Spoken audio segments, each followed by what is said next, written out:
सभी को महाशिवरात्रि की ढेर सारी शुभकामनाएं। तो आइए आज हम लोग इस वीडियो में जानते हैं कि महाशिवरात्रि के दिन हमें साधारण विधि से अपने घर पे रुद्राभिषेक कैसे करने चाहिए। तो welcome back to my channel. मैं सुजाता जौहरी आप लोगों का अपने यूट्यूब चैनल पे स्वागत करती हूं। तो जो लोग मेरे चैनल में नए होंगे मेरे चैनल को लाइक कर लीजिएगा, सब्सक्राइब कर लीजिएगा एवं बेल आइकन बटन को प्रेस कर लीजिएगा ताकि मेरा नोटिफिकेशन आप लोगों तक पहुँच सके।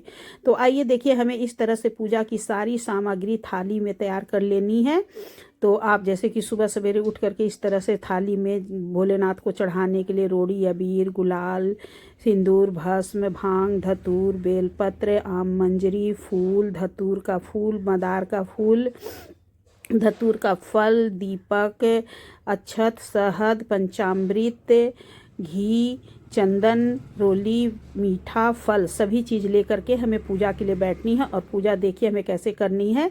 तो इस तरह से हमें एक चौकी लगा लेनी है। चौकी पर हमें सफ़ेद कलर का वस्त्र बिछा लेना है। एक सफ़ेद कलर की गमछा बिछा लीजिएगा, या तो पीला भी बिछा सकती हैं।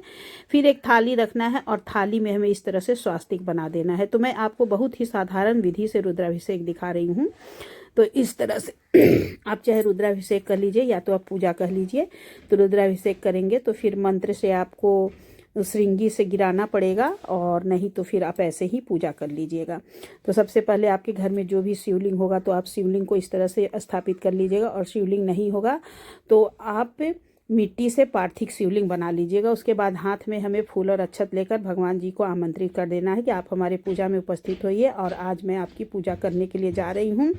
फिर हमें सबसे पहले जल से स्नान कराना है। तो गणेश जी, कार्तिकेय जी, उसके बाद से अशोक सुंदरी और माता पार्वती के चारों तरफ से घुमाते हुए लास्ट में सारा जल हमें भोलेनाथ के ऊपर ओम नमः शिवाय बोलते हुए डालना है, और थोड़ा सा जल लास्ट में हमें नाग देवता के ऊपर भी डाल देना है। तो इस तरह से आप कोई भी पंचाक्षर मंत्र बोलते हुए डालिएगा।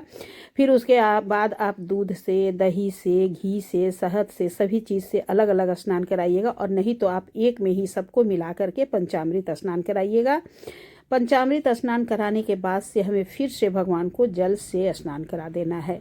तो इस तरह से देखिए हमें जल से स्नान करा देना है, और जल से स्नान कराने के बाद से हमें अच्छे से भोलेनाथ को एक साफ कपड़ा रखना है नया, जिससे कि हमें अच्छे से पोंछ लेना है। और पोंछने के बाद तब हमें उन्हें घी लगा देना है।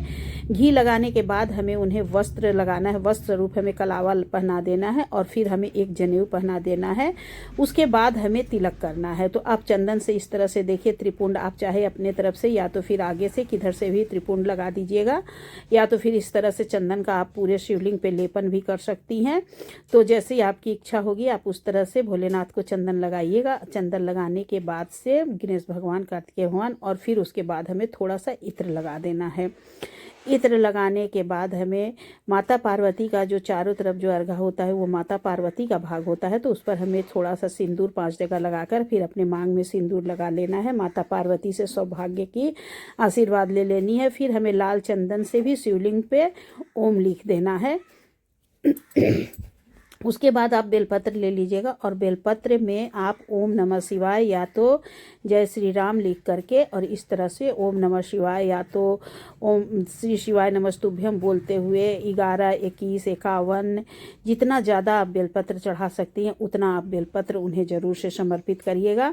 बेलपत्र को हमेशा सीधा नहीं उल्टा की तरफ से रखा जाता है। जिधर लिखा होता है वो भोलेनाथ के शिवलिंग के ऊपर होता है। फिर हमें देखिए एक धतूर का पुष्प, लाल फूल माता पार्वती के वास्ते, और फिर पीला फूल भोलेनाथ के ऊपर, पीला फूल, सफ़ेद फूल, फिर ये देखिए मदार का फूल, धतूर का फूल। फिर उस दिन आम की मंजरी भी चढ़ती है भोलेनाथ को। तो नया सामान जो इस समय होगा वो सब हमें चढ़ाना है। धतूर, मदार, तुलसी मंजरी, आम मंजरी, धान की बाली, और फिर थोड़ा सा अक्षत। इस तरह से अक्षत को आप धुल करके उसमें थोड़ा सा हल्दी मिला करके रख लीजिएगा। और देखिए मैं जनेऊ पहले बोल दी हूँ, लेकिन मैं पहले पहनाने नहीं पाई जल्दी जल्दी में, इसलिए ये जनेऊ मैं आपको बाद में, जो कि हमको सबसे पहले पोंछने के बाद ही हमें वस्त्र और जनेऊ समर्पित कर देना है। उसके बाद हमें आगे की पूजा शुरू करनी है। तो इस तरह से हमें सभी चीज़ समर्पित करना है भोलेनाथ। फिर आप एक कमल गट्टा ले लीजिएगा, कमल गट्टा चढ़ा दीजिएगा, और ये समी पत्र, कमल गट्टा, और फिर लौंग, इलायची, गुड़, मिश्री, उस सब चीज़ चढ़ाने के बाद से हमें एक दीपक जला देना है। दीपक जला करके रखना है और फिर हमें, आप दीपक पहले भी जला सकती हैं या बाद में भी। फिर देखिए ये हमें ये अबीर, गुलाल और काला तिल, भस्म, धतूर का बीज, भांग, सभी चीज़ भोलेनाथ के ऊपर हमें समर्पित करना है। समर्पित करने के बाद से तब हमें दीपक दिखानी है भोलेनाथ को।